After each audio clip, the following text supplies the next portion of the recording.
touch judge, in-goal judge, had to make a live call with the players sliding past them way quicker than that. That's a very difficult call to make. I challenge anyone who's calling out on that one to make a call on that one live, and that's a very tricky thing to get right. And if he'd given it, I dare say we'd have had Huddersfield fans shouting conspiracy as well. So that's the lot of referees without technology at the moment, and that's the position we put them in. So we really shouldn't be questioning people's morals on that basis. No. I mean, anyone who calls bias is he's biased out their own arse, because us fans, we're the biased ones, not the men in the middle, not anyone else. But it was very late when I watched the footage of this one, but I thought the Jay Pitts try was very close to the in-goal line as well, and not necessarily but maybe it was the tiredness at the time when I watched these clips. Well, that was also close. It was close. I remember that, but yeah, it was. Again, we're asking, we're asking referees to make live calls. Yeah, it's tricky in that they are not going to get everything 100% right. Unfortunately, one way or other, this decision would have decided, as you say, would have decided the game. So it's a no-win situation for the official, unfortunately. No. Okay, let's move on to an Easter Monday shellacking for the Hull Kingston Rovers. What happened? Yeah, so I think we did predict this one. So it finished Hull KR 6, Warrington 54, getting over their disappointment from Good Friday. 7,111 were in attendance, and Jack Smith was the referee. So Warrington made over 700 more metres at nearly 10 metres per carry, which is 1.7 metres better than Hull KR, with 9 more breaks and 9% better team tackle success. Adding to that, under 1,000 metres and 90% tackle success for Hull KR, and that gives you your score. In terms of the winning... Go on. I found out after I'd written the sent you the rundown on this one. It actually had the highest average gain of any game so far this season, with 9.1 metres per carry. That is with the asterisk next to it. Obviously, we haven't had proper stats on about half a dozen games now. But anyway. Yeah, I'm sure it's right up there. And contributing to that, we had Steph Batchford with 5 tackle busts, 148 metres, 2 clean breaks. Tom Lynham with 2 tries, 169 metres, 2 clean breaks himself. Bryson Goodwin with a try, 11 tackle busts, 195 metres, and 2 clean breaks.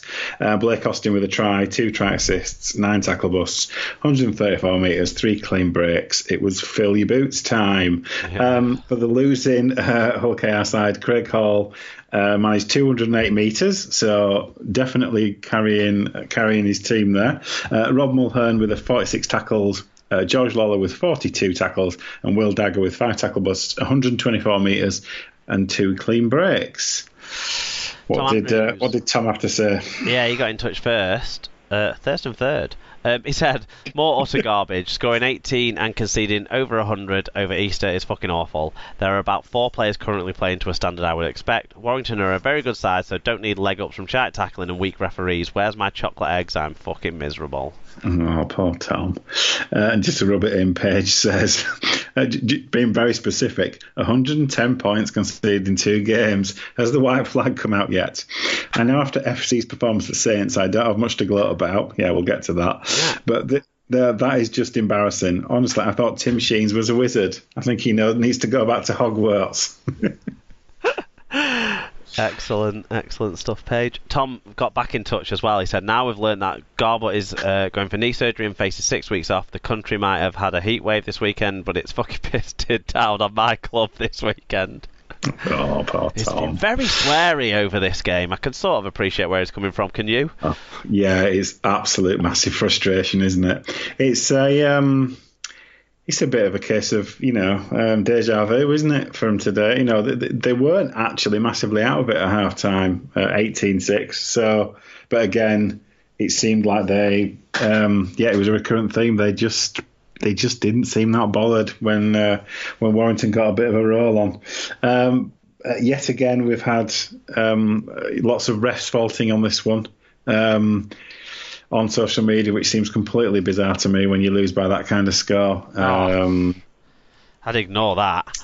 Yeah. But yeah, other than seeing Warrington waltzing through some massive gaps in the Hull KR defence, I don't really have much more to say about this particular one. As I say, I've only really seen the tries. Anything you wanted to say from the highlights you saw through the haze last night? No, I mean, what I would say is it looked like Warrington was scoring from all over the pitch everywhere. You know, they scored on both sides and through the middle, and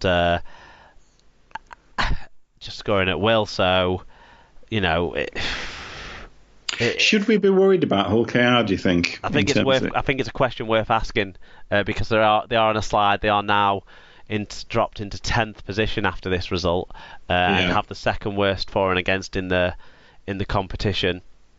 I mean, they did have some injuries, and Garbutt missing this game certainly wouldn't have helped them and being out for a spell. And front row is where they're at their weakest, I would suggest.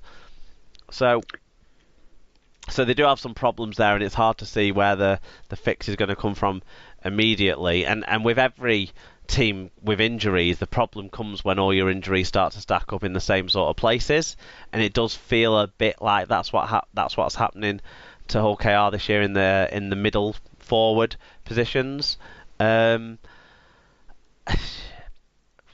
think we should worry for him in the sense that as a talent level across the board, they don't have as high a talent level as other sides. As an age profile across the board, they probably have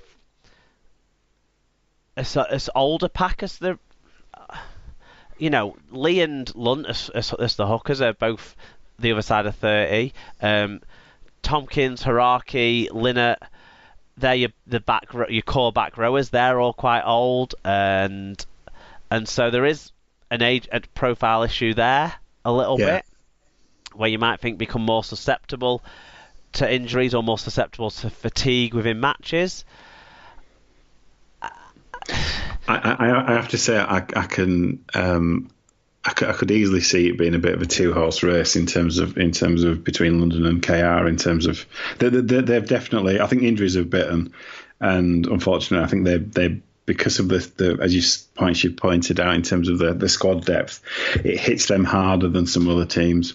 So I am worried about them. Well, I'm not too worried. I mean, God, what do I care? But they are looking the most likely to be fighting it out with London. Yeah, I think with Hull KR, I see more, and I would see this all throughout the season. I see more chance of them going on a streak of losing games than I ever see them going on a streak of winning games.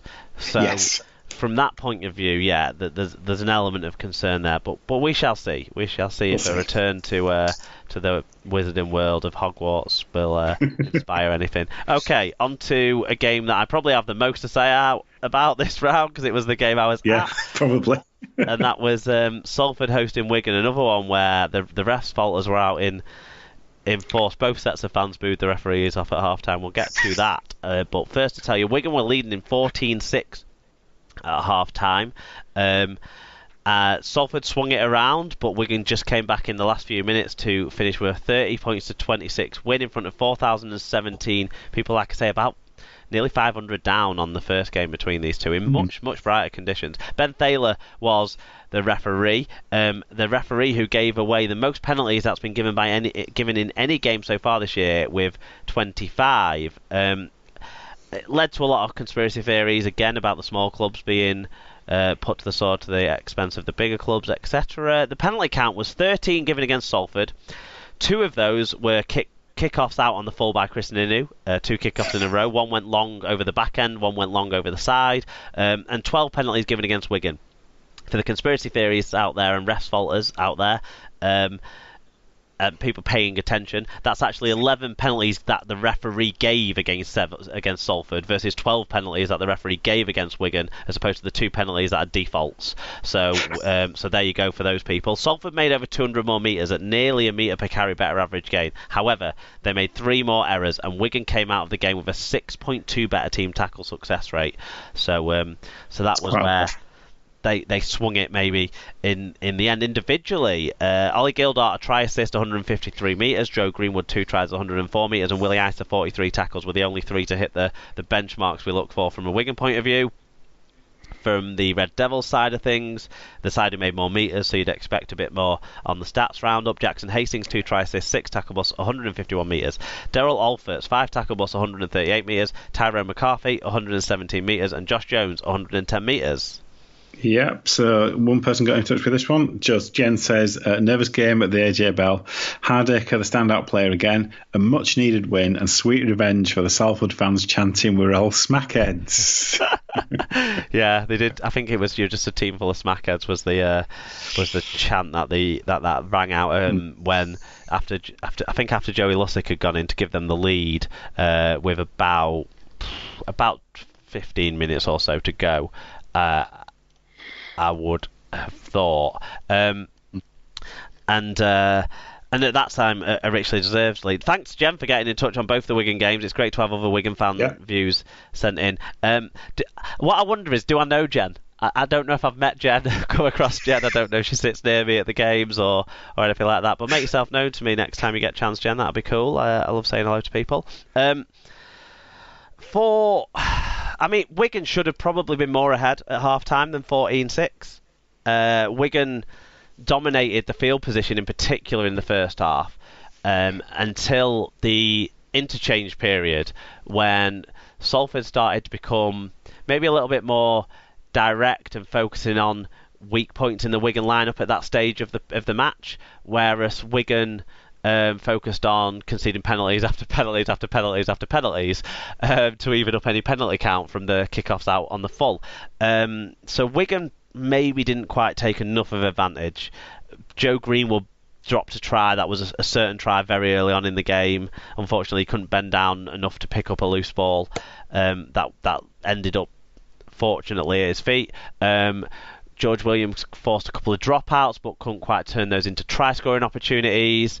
And then Lussick and Tyrone McCarthy came off the bench for Salford at the same time as Wigan patched up their back row by putting the Chris Hankinson into the forward pack, who actually did really well in the second row for a player who's a centre, and brought Morgan Smithies on, who was a late call-up into the side for Sean O'Loughlin, who didn't quite make the warm-ups, and Townley Matautai, whose first 3 interventions in this game were penalties. Back to the normal form then.